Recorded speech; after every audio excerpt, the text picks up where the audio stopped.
Welcome to Hotel Van Gogh. So, sa 4 na taon na namin dito sa Cavite City, ay first time na nag-avail ng break ang aking husband. Siyempre, uwing-uwi na tayo at ang pinakaunang pupuntahan natin ay pupuntang Ilocos para bumili ng aming favorite na Marcia's Bibingka. Pero wait lang kasi nakita ko sa aking Facebook account na merong magandang kainan dito sa Ilocos Sur, and that is the Van Gogh Hotel.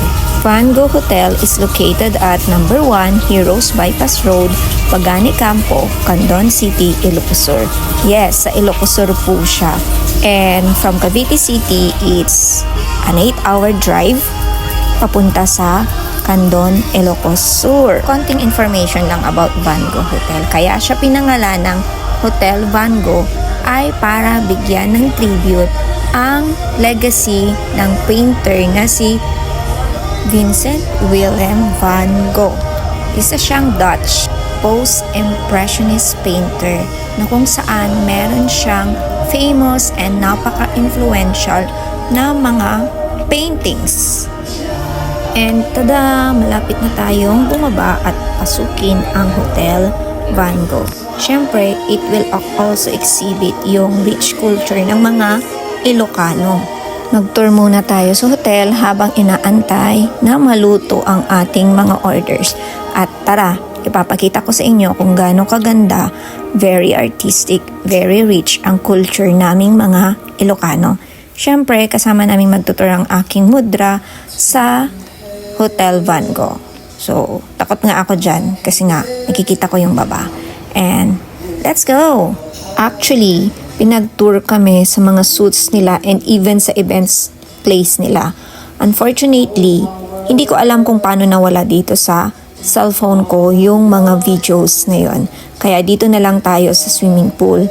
And for room rates, nandiyan na rin po ang details. At if you need some details, ito po yung Facebook page nila. Tara, tuloy na natin sa swimming pool. And here's the pool. For now, isa pa lang yung pool nila. And pwede kang mag-sightseeing. Nangihinayang talaga ako dun sa mga videos ng mga suits nila. Talagang hindi ka manghihinayang sa ibabayad mo compared sa room rates ng ibang hotels.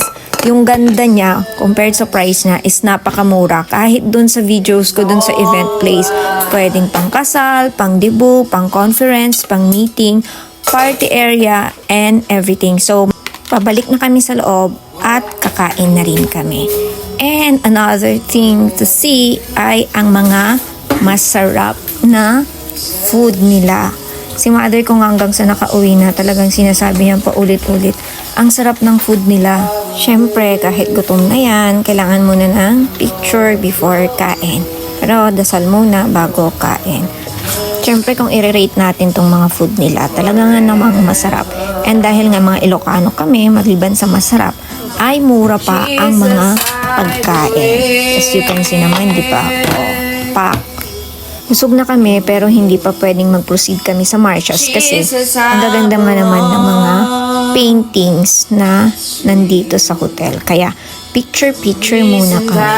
Actually, Marcia's lang talaga ang sasadyain namin. Pero dahil nga maganda ang Hotel Van Gogh, kaya isinama na rin namin si Mama and the kids. So, makikita dito sa pictures, talagang haggard ako. Pero nadala ng kagandahan ng hotel ang pagka-haggard ko. Siyempre, ang taga-video, taga-picture dyan ay ang aking mahal na asawa. Kanya-kanya na kami ng pose dyan. Basta mapakita lang namin kung gaano kaganda talaga yung hotel. Kala namin picture, video pala. So, ayan.